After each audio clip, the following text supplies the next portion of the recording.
ಪ್ರೇರೆ ದೇವರು ಒಳ್ಳೆಯವರು, ಒಳ್ಳೆಯದನ್ನೇ ಮಾಡುವವರಾಗಿದ್ದಾರೆ. ನಾವು ಜೀವಿಸುವಂಥ ಮಾರ್ಗ, ಆ ಮಾರ್ಗ ಅನೇಕರಿಗೆ ಮಾರ್ಗದರ್ಶನಕರವಾಗಿರಬೇಕು. ಅದು ದೇವರ ಚಿತ್ತಾನುಸಾರವಾಗಿ ನಡೆಯುವಂಥದ್ದಾಗಿರಬೇಕು. 2 ಕೊರಿಂಥ 7ನೇ ಅಧ್ಯಾಯ 10ರಲ್ಲಿ ನಾವು ಈಗ ನೋಡ್ತೇವೆ, ದೇವರ ಚಿತ್ತಾನುಸಾರವಾಗಿರುವ ದುಃಖವು ರಕ್ಷಣೆಗಾಗಿ ಮನಸಾಂತರವನ್ನುಂಟು ಮಾಡುತ್ತದೆ. ಮನಸಾಂತರದಲ್ಲಿ ಪಶ್ಚಾತ್ತಾಪಕ್ಕೆ ಆಸ್ಪದವಿಲ್ಲ. ಆದರೆ ಲೋಕ ಸಂಬಂಧವಾದ ದುಃಖವು ಮರಣವನ್ನುಂಟು ಮಾಡುತ್ತದೆ. ಇಲ್ಲಿ ನನ್ನ ಬದುಕುವಂಥ ಒಂದು ಮಾರ್ಗ, ನಾನು ನಡೆಯುವಂಥ ಹಾದಿ, ನಾನು ಆಯ್ಕೆ ಮಾಡಿಕೊಳ್ಳುವಂಥ ಒಂದು ಹಾದಿ, ಅದು ದೇವರ ಚಿತ್ತಕ್ಕೆ ಅನುಗುಣವಾಗಿ ನಡೆಯುವುದಾಗಿರಬೇಕು. ಕೇವಲ ಆತನ ಚಿತ್ತಕ್ಕೋಸ್ಕರ ನಡಿಬೇಕು. ನಾವು ಅಷ್ಟೇ ನಮ್ಮ ಮಸ್ತಕದಲ್ಲಿರಬೇಕು. ಅದು ಗತಕಾಲದ ನಡವಳಿಕೆಯನ್ನು ದ್ವೇಷಿಸ್ತದೆ. ಅದಕ್ಕಿಂತ ಹೆಚ್ಚಾಗಿ ನಮ್ಮಲ್ಲಿ ಕಂಡುಬರುವಂತಹ ದೊಡ್ಡ ಕೆಡುಕುಗಳಿಗೆ ನಾವು ಏರಿಸಿಕೊಳ್ತೇವೆ. ನಾವು ಜೀವಿಸಿದ ಮಾರ್ಗವನ್ನು ದೇವರು, ಆ ಮಾರ್ಗದಿಂದ ದೇವರನ್ನು ಬಹಳವಾಗಿ ನೋಯಿಸಿದ್ದೇವೆ, ಅತ್ತು ಗೋಳಾಡುತ್ತೇವೆ.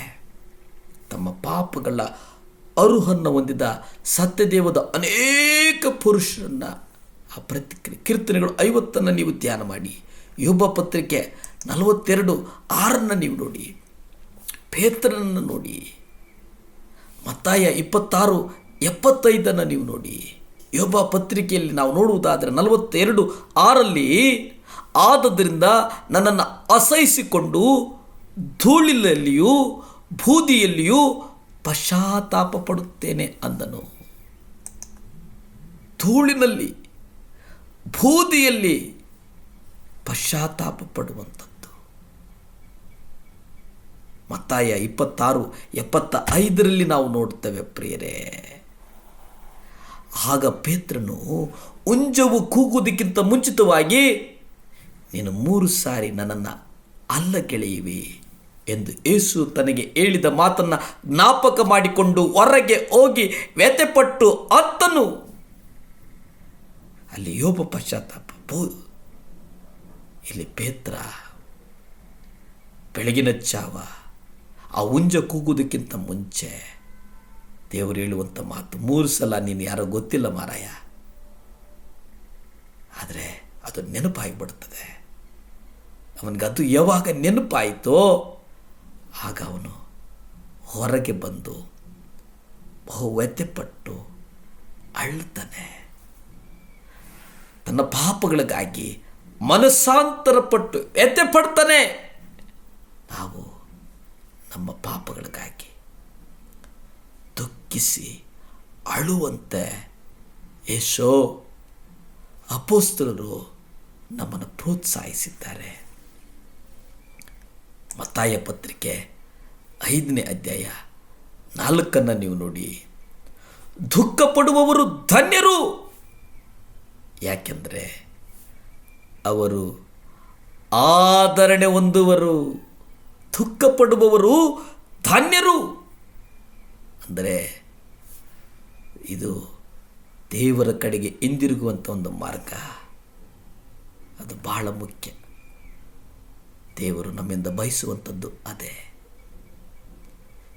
ನಾವು ತಪ್ಪಿ ಹೋಗುವುದಕ್ಕೆ ದೇವರ ಚಿತ್ತ ಅಲ್ಲ, ನಾವು ಸರಿಯಾದ ಮಾರ್ಗದಲ್ಲಿ ನಡೆಯುವಂಥದ್ದು ದೇವರ ಚಿತ್ತ ಆಗಿದೆ. ನಿಜವಾದ ಹಾದಿ, ಬದಲಾದ ಹಾದಿ, ಬದುಕಿನ ಹಾದಿ, ನಿಜವಾದದ್ದನ್ನು ದೇವರು ನಡೆಸುವವರಾಗಿದ್ದಾರೆ. ಭೂಮಿ ಆಕಾಶಗಳನ್ನು ಉಂಟು ಮಾಡಿದಂಥ ಸರ್ವಶಕ್ತನಾದಂಥ ದೇವರ ಸ್ತೋತ್ರ ಸ್ವಾಮಿ. ಈ ಮುಂಜಾನೆಯ ಸಮಯದಲ್ಲಿ ದೇವರೇ ವಿಶೇಷವಾಗಿ ಸ್ವಾಮಿ ಆಸ್ಪತ್ರೆಯಲ್ಲಿರ್ತಕ್ಕಂಥ ಮಕ್ಕಳಿಗಾಗಿ ಪ್ರಾರ್ಥಿಸ್ತೇನೆ ದೇವರೇ.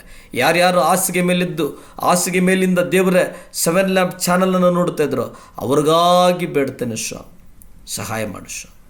ಅವ್ರ ಹಾಸಿಗೆಗಳಿಂದ ಎದ್ದು ನಡಿಬೇಕು ದೇವರೇ. ಅವರೆಲ್ಲ ಅನಾರೋಗ್ಯದ ಕಟ್ಟುಗಳು ಬಿಡುಗಡೆ ಆಗಬೇಕು ಸ್ವಾಮಿ. ನಿಮ್ಮ ರಕ್ತದಿಂದ ಬಿಡುಗಡೆ ಕೊಡು ಸ್ವಾಮಿ. ಸಹಾಯ ಮಾಡಪ್ಪ. ಅವರನ್ನು ಆಶೀರ್ವದಿಸಯ್ಯ, ಬಲಪಡಿಸು ಸ್ವಾಮಿ. ಅನೇಕ ಮಕ್ಕಳು ಸಾಕ್ಷಿಗಳನ್ನು ದೇವರೇ 7 ಲ್ಯಾಂಪ್ ಚಾನೆಲ್ನ ಮೇಲ್ಗೆ ಬರೆದು ಕಳಿಸಲಿ ಸ್ವಾಮಿ. ವಾಟ್ಸಪ್ ನಂಬರ್ಗೆ ಬರೆದು ಕಳಿಸಲಿ. ವೆಬ್ಸೈಟಲ್ಲಿ ಅವರ ಅವರ ದೇವರ ಟೆಸ್ಟ್ ಮರಿಗಳನ್ನು ಕಳಿಸ್ಕೊಡ್ಲಿ ಸ್ವಾಮಿ. ಆಶೀರ್ವದಿಸು, ಬಲಪಡಿಸು, ಸ್ಥಿರಪಡಿಸು. ಸ್ತುತಿ, ಘನ, ಮಾನ, ಮಹಿಮೆ ನಿಮ್ಮೊಬ್ಬರಿಗೆ ಸಲ್ಲಿ ತಂದೆ. ಆಮೇನ್.